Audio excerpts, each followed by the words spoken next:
మధ్యలో మధ్యలో బాధపడుతున్నట్టుంది. కానీ చాలా క్వెషన్స్ వేస్తే ఏమి ఆన్సర్ ఇవ్వలేదు. అంటే అంత ఎడ్జి వరకు ఎందుకు పోయారు? అలాగ ఎలాగా పడిపోయాడు? ఇంకెవరు లేదా ఏరియాలో? ఇవి రకరకాలుగా అడుగుతారు కదా! బంధువులు గాని, పోలీసులు గాని వేటికి ఈ అమ్మాయి సమాధానం ఇవ్వకుండా ఉండడం కొంత అనుమానాస్పదంగా వాళ్ళ ఇంట్లో వాళ్ళకి అనిపించింది ఈ అమ్మాయి బిహేవియర్. అందుకని పోలీసులకి వాళ్ళు చెప్పారు. ఇది అతను యాక్సిడెంట్‌గా పడిపోయిన వ్యక్తి కాదు. ఎందుకంటే అతనికి ఈ ఈ పహాడ్ అనేది బాగా తెలుసు. ఎప్పటినుంచో వస్తున్నాడు. ఈ లోహ పహాడ్. రెండోది అతను ట్రెక్కింగ్‌లో ఎక్స్‌పీరియన్స్‌డ్. కాబట్టి అంత ఈజీగా పడిపోడు. ఏదో జరిగింది. ఈ అమ్మాయి అన్నీ చెప్పట్లేదు అన్నట్టుగా వాళ్ళు డౌట్ ఎక్స్‌ప్రెస్ చేశారు.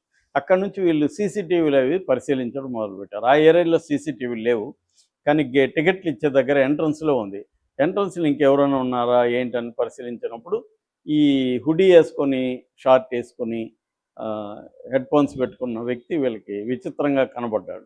ఎవరు ఈ వ్యక్తి అనుకున్నప్పుడు అప్పుడు మెల్లమెల్లగా వీళ్ళకి విషయాలు ఫోన్లు తీసుకున్నారు. ఫోన్లలో అంతా డేటా అంతా డిలీట్ చేస్తున్నారు. సో పైగా ఇతనేం చేశాడు, మళ్ళీ వెళ్ళిపోయాడు.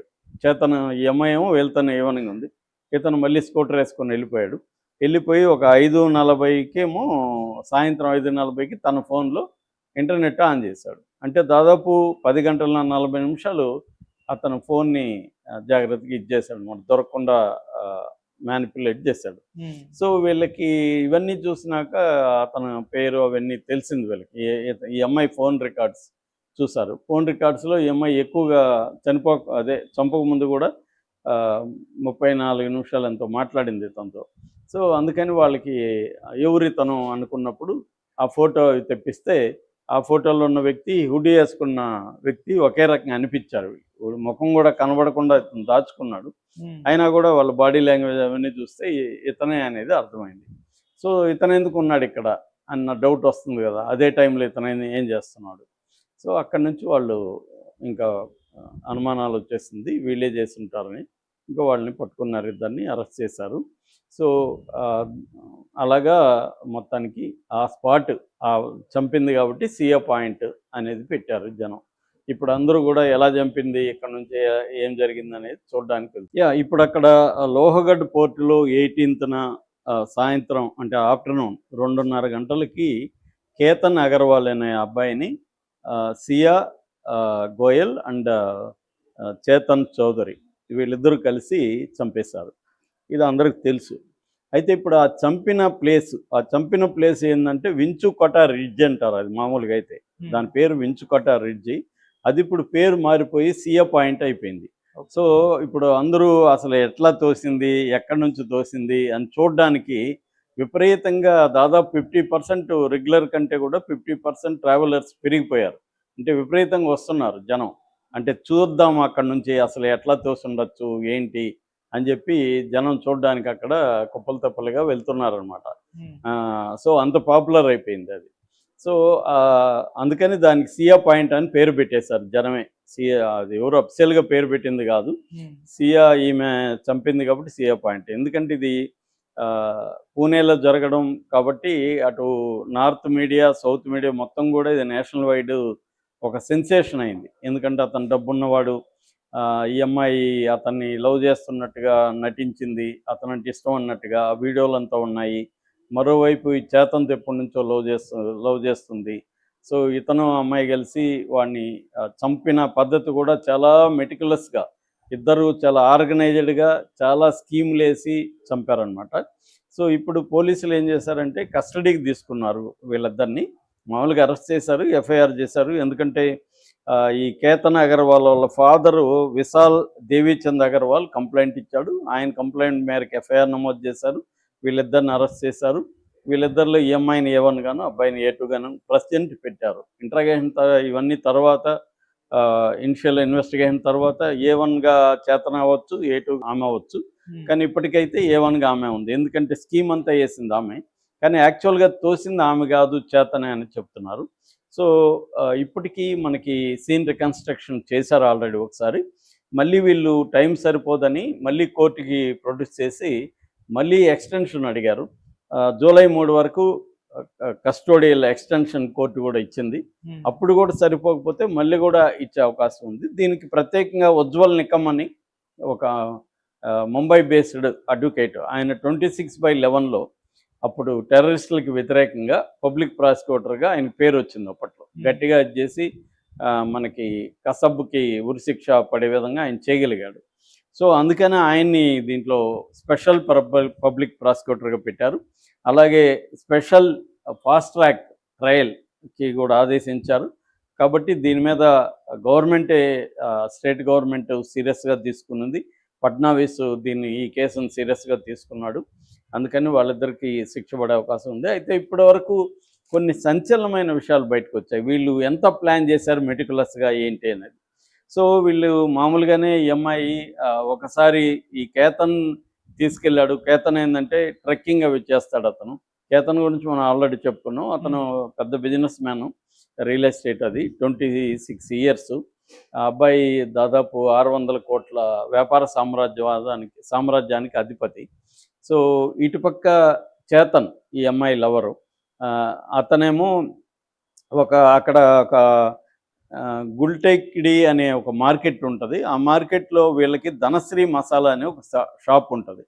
అంటే మసాలాలు, తర్వాత ఈ స్పైసెస్ ఇవన్నీ అమ్మే ఒక షాప్ అనమాట, హోల్సేల్ షాపు. ఆ ఏరియా అంతా అట్లాంటివి ఉంటాయన్నమాట. అది వీళ్ళ నాన్న స్టార్ట్ చేశాడు. ఈ అబ్బాయి దానికి పనిచేస్తున్నాడు. ఈ అబ్బాయి BBA, bachelor of business administration, drop out, cricketer కూడా, మంచి క్రికెటరు. చాలా దాని ఏమంటారు, కప్పులు గెలుచుకున్నాడు, అవార్డులు రివార్డులు వచ్చాయి.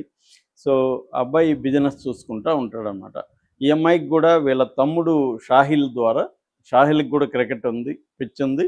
షాహిల్ ఈ అబ్బాయి ఫ్రెండ్స్ అయ్యారు. షాహిల్ ద్వారా, తమ్ముడు ద్వారా ఈ అమ్మాయికి కూడా క్రికెట్ అంటే ఇష్టం. అలాగా చేతన్ పరిచయం అయ్యాడు. అక్కడి నుంచి వాళ్ళిద్దరు ఫ్రెండ్స్ అయ్యారు.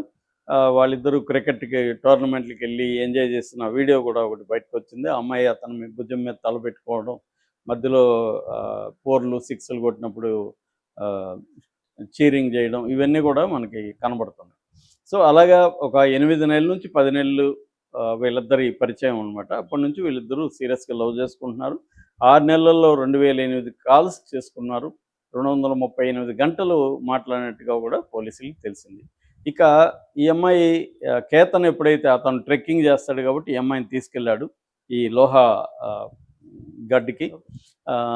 ఈ 400 అడుగుల దూరం నుంచి పైన కిందకి ఉంటుంది, అంత ఎత్తు ఉంటుంది.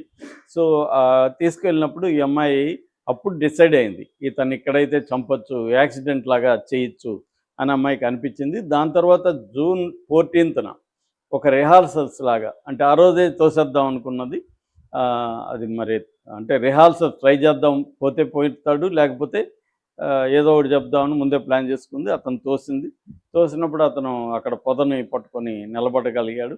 ఏమైంది ఇట్లా దోసావు అంటే, ఇక్కడ పాము వచ్చిందని ఎమోషనల్గా అయిపోయి అతను హగ్ చేసుకొని, నీకేం కాలేదు కదా, అది నేను భయపడిపోయాను, నాకేం చేయాలో తెలియదు, నిన్ను కాపాడడానికి అలా నెట్టాల్సి వచ్చిందని చెప్పింది.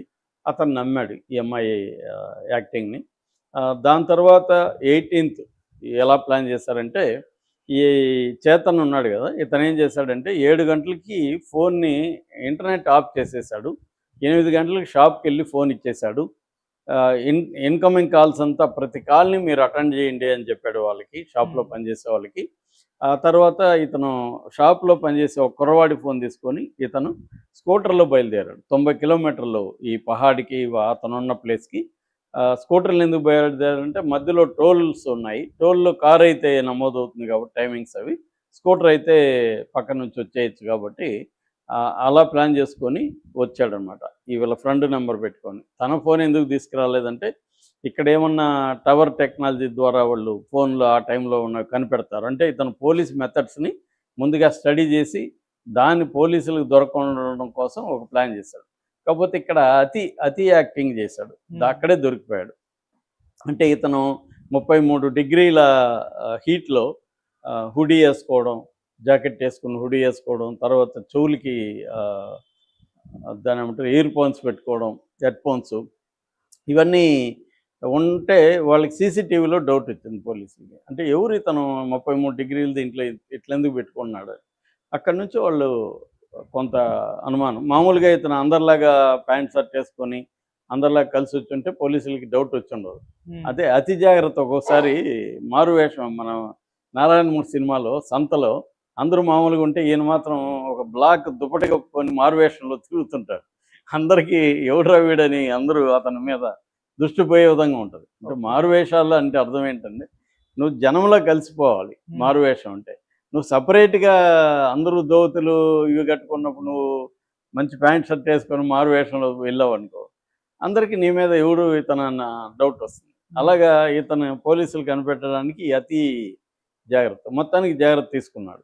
ఆ తర్వాత చనిపోక ముందు ఈ అమ్మాయి ఇతను తోసేయక ముందే ఈ అమ్మాయి 14 నిమిషాలు ఇతనితో కాల్‌లో మాట్లాడింది. అంటే డిస్కస్ చేసుకున్నారు. ఫోను ఈ అబ్బాయి ఫోన్ వేరే కాబట్టి ఫోన్‌లో డిస్కస్ చేసుకున్నారు. డిస్కస్ చేసుకొని అంటే ఎలా తొయ్యాలి ఏంటని. సో, ఇతను సలహా ఇచ్చాడు ఆ అమ్మాయికి. చేతన్ ఆ అమ్మాయికి ఏమి ఇచ్చాడంటే, అతను ఎడ్జి వరకు నువ్వు తీసుకెళ్ళు. ఏదో ఒకటి చెప్పి ఫోటోలు తీయమని అట్లా చేస్తా ఉండు. ఎడ్జెల్లికి తీసుకెళ్ళినాక నువ్వు సడన్‌గా కూర్చొని లేసులు బిగిస్తున్నట్టు లేకపోతే వాటర్ బాటిల్ కింద పడిపోయి దాన్ని తీసుకున్నట్టు కూర్చో. అప్పుడు నేనొచ్చి తోసేస్తా అతన్ని అనేది ఇతను మాట్లాడుకున్నారు. ఇది సిగ్నల్ అనమాట. ఆ అమ్మాయి కూర్చుంటే తోసేయాలన్నట్టుగా సిగ్నల్. కూర్చోవడానికి కారణం ఏందంటే, ఒకవేళ అతను తోసినప్పుడు సడన్‌గా ఈ అమ్మాయి పక్కనుంటే ఈ అమ్మాయిని పట్టుకున్నాడనుకో, ఈ అమ్మాయిని కూడా లాక్కెళ్ళిపోతాడు కదా! కింద పడిపోతుంది. అందుకని ఆ అమ్మాయికి సేఫ్టీ కోసం ఈ అమ్మాయి కింద కూర్చుందనుకో వంగి పట్టుకోలేడు. తోసేస్తే పక్కన నిలబడి ఉంటే పట్టుకోవచ్చు. అసంకల్పిత చర్యగా. అందుకని కూడా ప్లాన్ చేసుకున్నారు. సో, అలాగే ఈ అమ్మాయి ముందే వెళ్ళిపోయాడు ఇతను. వీళ్ళిద్దరికంటే ముందే వెళ్ళిపోయి ఆ స్పాట్ వీళ్ళు అనుకున్నారు కదా! ఆ స్పాట్ దగ్గర అతను వెయిట్ చేస్తున్నాడు. ఈ అమ్మాయి అతన్ని సరదాగా అక్కడికి తీసుకెళ్ళింది.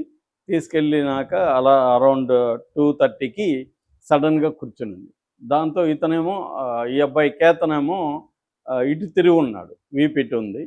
సో, ఇతనెళ్ళి తోసేసి ఇతను గట్టిగా క్రికెటర్ కాబట్టి మంచి ఫిజిక్ అది ఉంది.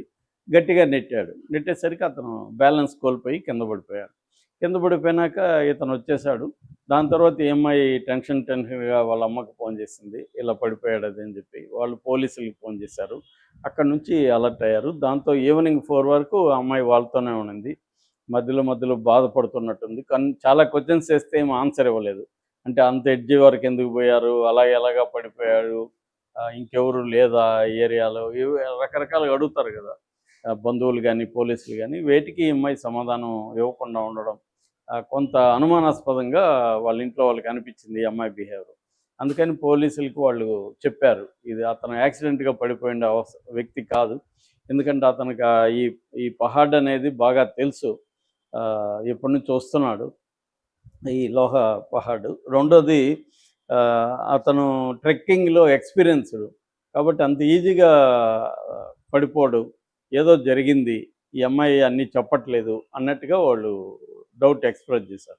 అక్కడి నుంచి వీళ్ళు సీసీటీవీలు అవి పరిశీలించడం మొదలుపెట్టారు. ఆ ఏరియాలో సీసీటీవీలు లేవు. కానీ టికెట్లు ఇచ్చే దగ్గర ఎంట్రన్స్‌లో ఉంది. ఎంట్రన్స్‌లో ఇంకెవరైనా ఉన్నారా ఏంటని పరిశీలించినప్పుడు ఈ హుడీ యేసుకొని, షార్ట్ యేసుకొని హెడ్‌ఫోన్స్ పెట్టుకున్న వ్యక్తి వీళ్ళకి విచిత్రంగా కనబడ్డాడు. ఎవరు ఈ వ్యక్తి అనుకున్నప్పుడు అప్పుడు మెల్లమెల్లగా వీళ్ళకి విషయాలు ఫోన్లు తీసుకున్నారు. ఫోన్లలో అంతా డేటా అంతా డిలీట్ చేస్తున్నారు. సో, పైగా ఇతనేం చేశాడు మళ్ళీ వెళ్ళిపోయాడు. ఈ అమ్మాయి ఏమో వెళ్తానే ఈవెనింగ్ ఉంది. ఇతను మళ్ళీ స్కూటర్ వేసుకొని వెళ్ళిపోయాడు. వెళ్ళిపోయి ఒక 5:40కేమో సాయంత్రం 5:40కి తన ఫోన్లో ఇంటర్నెట్ ఆన్ చేశాడు. అంటే దాదాపు 10 గంటల 40 నిమిషాలు అతను ఫోన్ని జాగ్రత్తగా ఇచ్చేసాడు. మనకు దొరకకుండా మ్యానిపులేట్ చేశాడు. సో, వీళ్ళకి ఇవన్నీ చూసినాక అతని పేరు అవన్నీ తెలిసింది వీళ్ళకి. ఈ అమ్మాయి ఫోన్ రికార్డ్స్ చూశారు. ఫోన్ రికార్డ్స్‌లో ఈ అమ్మాయి ఎక్కువగా చంపక ముందు కూడా 34 నిమిషాలు ఎంతో మాట్లాడింది ఇతనితో. సో, అందుకని వాళ్ళకి ఎవరితను అనుకున్నప్పుడు ఆ ఫోటో తెప్పిస్తే ఆ ఫోటోలో ఉన్న వ్యక్తి హుడీ వేసుకున్న వ్యక్తి ఒకే రకంగా అనిపించారు. ముఖం కూడా కనబడకుండా ఇతను దాచుకున్నాడు. అయినా కూడా వాళ్ళ బాడీ లాంగ్వేజ్ అవన్నీ చూస్తే ఇతనే అనేది అర్థమైంది. సో, ఇతనెందుకు ఉన్నాడు ఇక్కడ అన్న డౌట్ వస్తుంది కదా! అదే టైంలో ఇతను ఏం చేస్తున్నాడు? సో, అక్కడి నుంచి వాళ్ళు ఇంకా అనుమానాలు వచ్చేసింది వీళ్ళే చేసుంటారని. ఇంకా వాళ్ళని పట్టుకున్నారు, ఇద్దరిని అరెస్ట్ చేశారు.